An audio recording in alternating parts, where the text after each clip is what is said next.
Hi guys, yan. Next day. Morning na. Ngayon ay gasikaso na naman ako. Nakapakain ko na si Aya. Nabisa ko na siya sinabid. Umalis na at dinrap na si Nihan sa school kasi wala pa yung school bus. Hindi pa. Sa ano pa daw, ano yun, sa June 1st pa daw.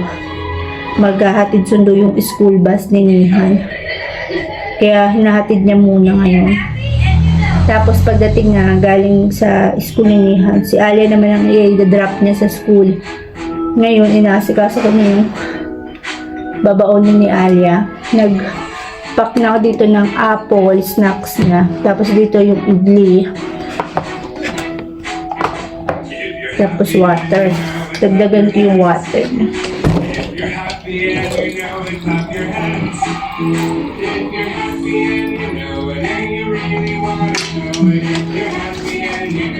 Para nilagyan ko kasi ito kanina, pinainom ko siya dito. So, dagdagan ko lang.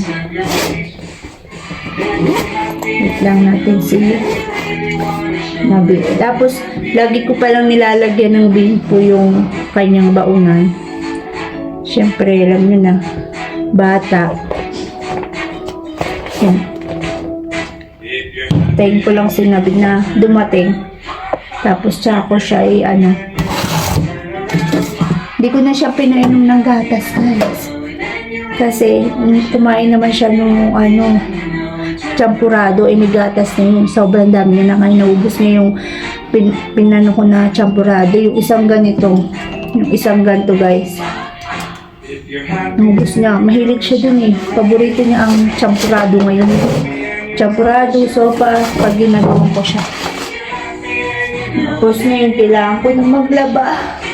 Maglalaba muna ako, guys. Pag alis ni Alia, naglinis ng bahay. Tapos, yung pahinga. Tapos, susunduin naman si Alia. Yun ang aking routine ngayon. Napaliguan ko na siya kanina. Pinaliguan ko siya kanina kasi kahapon pala, guys. Hindi na ako nakapag-vlog, right? Nung nakatulog si Alia.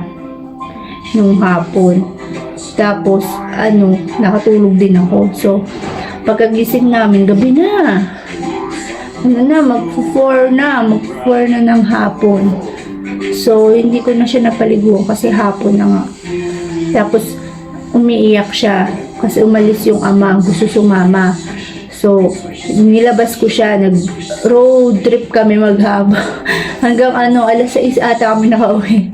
Nung nag-road trip kami. Siguro isang oras kaming nag-road trip ni Aya. Kasi meron ditong, yung lugar dito, parang siya subdivision.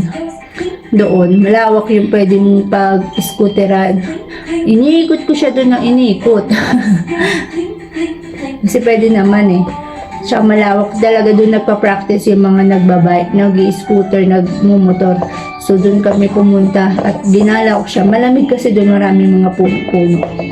So doon ko siya dinala kahapon para hindi lang siya umiyak. Hindi na ako nakapag-video. nakapag-video doon. So kaya is continuation naman ng vlog natin. So yun lang naman yung magiging ganap ko today. We'll see later kung ano pa yung iba kong ganap. Basta ngayon ay pangatlong araw na na-school ni Alia. Sana makasurvive kami ng 1 week. Pag nakasurvive kami ng 1 week, masusurvive namin yung 1 year. Hindi naman siya umiiyak eh. Good girl na daw siya. Marami na nga siya natutunan. Mga kinukwento-kwento niya sa amin. So ngayon nagpe-prepare na ako ng pagkain naman ng aking asawang Jano. Ito ay roti. Na ko na to. Ilulutuin ko na lang pagdating niya. Ang sausawan niya ay curry. Meatball curry. Ang ihahali na dyan. So, mamayang hapon, pagdating ni Alia at Nihan, gagawa ko na lang sila ng mango shake, merienda.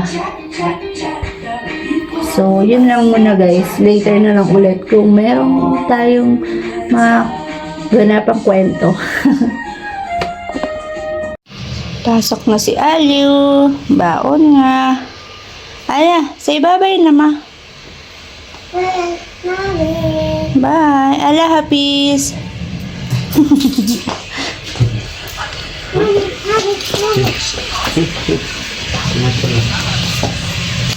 Say bye-bye to Papu when you get down, okay?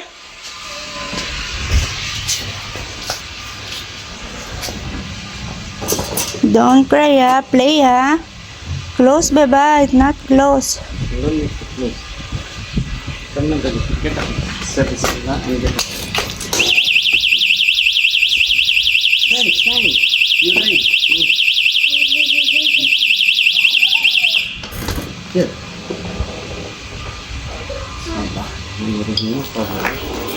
Bye, Alia.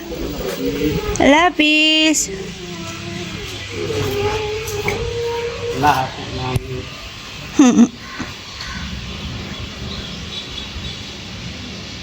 Guys, umalis na si Alia. Now, it's my turn to eat now ng breakfast. Gumawa ako ng mango shake kasi nga, 'di ba? So sobrang ano na nung mangga, hinog. So, pangit na siya kainin ng ano. Mas maganda lang siya i-mango shake. Kaso hindi na ininom. Tapos, eto, champurado. Kain tayo, guys. Dahil naglalaba din ako habang kumakain ngayon at multitasking tayo ngayon, guys. Multitasking. Tasking ba? Tasking. So, yun na yun. So, kakain muna ako ng breakfast. Tingnan nyo naman yung mukha ko. Sobrang haggard. Oh, ang oily ko. Hindi pa ako nakapaghilamos. Kasi maliligo ako after ko maglaba. So, para dire-diretso na siya. Paglinis ng bahay. Paglaba. Tapos pahinga. Tapos sundo na naman kay Alia. Yun na yung magiging routine ko. Hindi naman everyday maglalaba ko. Twice a week ako naglalaba. Ngayong araw, Wednesday, tapos Friday, o kaya Saturday. Depende sa Saturday or Sunday. Depende sa dami ng magiging labaan namin. Tapos yun. Pagka, ang nagiging routine ko na ngayon, guys, ay gising ng alas 6, prepare ng linis muna sa kusina kasi yung mga naiwan na hugasan ng gabi. Hindi kasi ako naghugas ng gabi, guys, kasi yung tubig ay walang tulo yung galing sa corporation. So, ang tubig namin ay yung galing sa tangke lang sa taas. Eh, hindi ko naman siya ginagamit sa gabi kasi nga, kailangan mo, para makakuha ka ng tubig sa tangke, kailangan namin i-open yung machine. So, kuryente yun. So, kaya pag puno, hindi ko siya ginagamit sa gabi. Kasi para sa maghapon, meron pa kami tubig. Kasi ang tubig ng corporation ay mula 8 a.m. hanggang 12 lang. So, kaya hindi ko siya hinugasan sa gabi. Yun lang yung oras ng tubig dito. Kaya sa umaga ako naglalaba talaga. Para ang gamit ko ay yung tubig ng corporation. Walang bayad yun. Ang may bayad yung nagagaling sa tangke namin. Kasi umiikot yung tubig yun. Tapos, yun lang. Linis sa kusina, luto ng pagkain ni Alia, prepared, paligo sa kanya, tapos bihis sa kanya, pakain sa kanya, luto ng pagkain ni Navid, breakfast ni Navid, breakfast ko. Tapos pag nakaalis na si Alia, linis ng bahay, pero mag-breakfast muna, tapos linis ng bahay. Tapos etc. Hanggang sa maging 1:30, 1:20 na, sundo na naman kay Alia. Yun na yung nagiging routine ko ngayon, guys.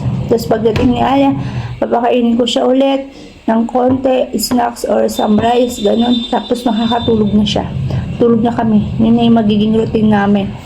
Pagising sa hapon, prepare naman ang pagkain sa gabi. Tapos kain ng dinner, konting bonding. Tapos tulog na ulit. Yun na yung nagiging routine namin mag-ina dito sa bahay. Simula nung mag-school siya. Kasi dati hindi pa siya nag-i-school, guys. Gumigising kami na 7:30. Ang bilis naman yung Navid nakarating na agad.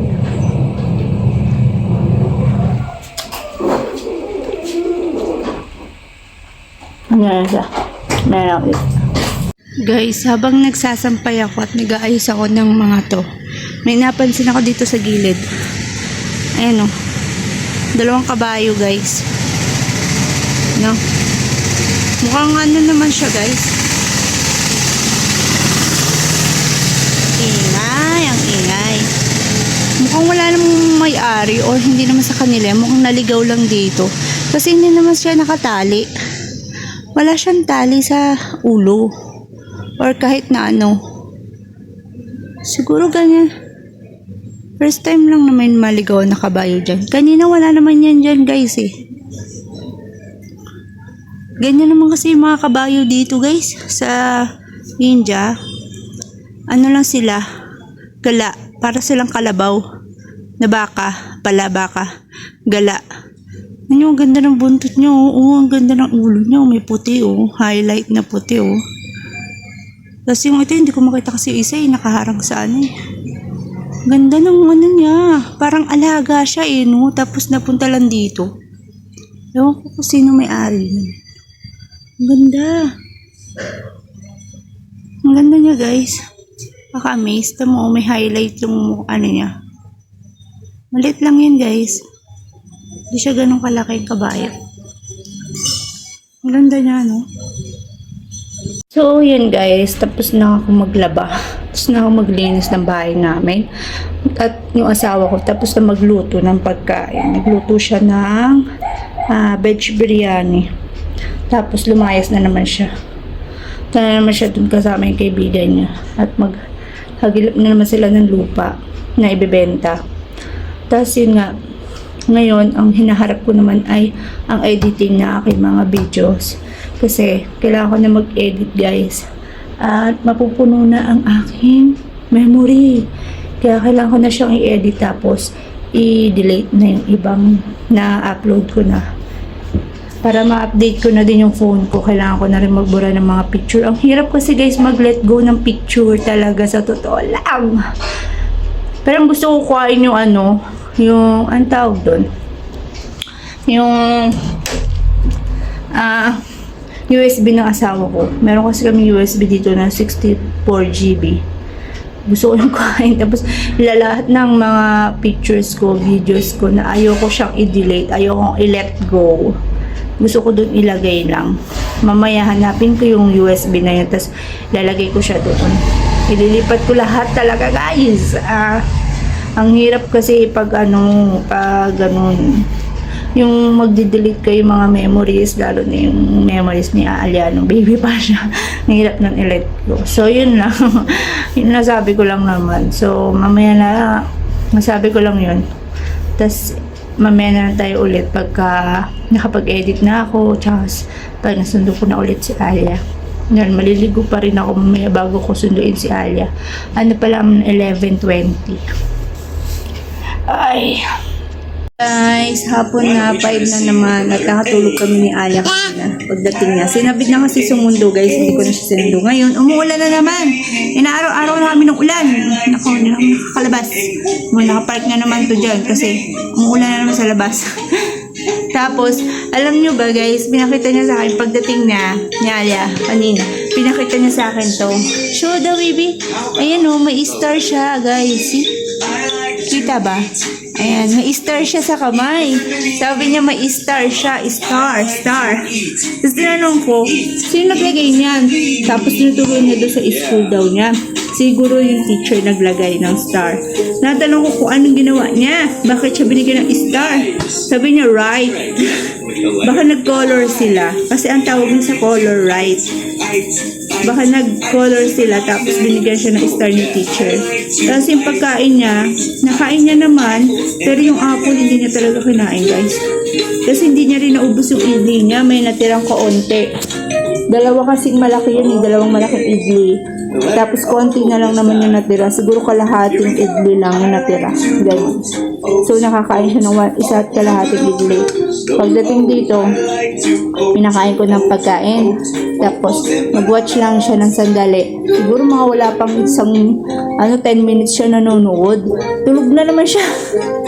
Maganda nga yung gano'n, no? Pagdating niya sa school, siguro pagod kasi, kalalaro, gano'n. Tapos, ayun, natutulog siya kusa. Basta bigay ko lang yung mobile ng 110. Wala pa talaga 10 minutes, guys, pag nanonood siya sa mobile ko ng YouTube. Tulog na siya. Kaya kinukuha ko na agad. Pampatulog lang niya, guys. Tapos ngayon nanonood siya na, nursery. Ayan, nursery. Kasi ayun na yung pinapanood ko sa kanya, yung sa TV namin, sa YouTube. For kids yung YouTube dyan. Merong account for adults at merong account for kids. So yung pang kids yung in-open ko. Para hindi mag-open siya ng kung ano-ano. Tsaka hindi naman siya marunong mag-operate. Ako lang nag-operate na mimili ng mga papanoorin niya. Tapos yung pala guys, wala dito ang aking asawa. Susunduin niya daw si Johar Mami, yung kanyang, yung asawa ng kanyang auntie. Nakikita niyo yun sa vlog. Yung pinuntahan namin nung Eid, yung bahay yun. Tapos, pupunta din dito yung biyanan ko. Yun, mag-uusap daw sila. Sabi ko, mag-uusap sila, tapos dito pa sa bahay. So, ba't di ba sila pwede mag-usap doon sa bahay ng biyanan ko o doon sa bahay niyo? Kita niya? Bakit dito pa sa bahay? Dito pa sila magkikita? Ano yung midpoint? Meeting place. Ayan. Umuulan. Siguro hindi na makabalik yung asawa ko kasi umuulan. Nakamotor lang kasi siya. So yun lang yung chika ko guys. Ewan ko ba, ba't wala kasi kaming ganap. Hindi kami nakakalabas guys kasi business nga. Dahil nag-i-school si Aya. Tapos add mo pa tong ulan. Araw-araw na umuulan guys. So ayun, mamaya na lang. Kasi baka makapiright ako sa pinapanood ni Alia.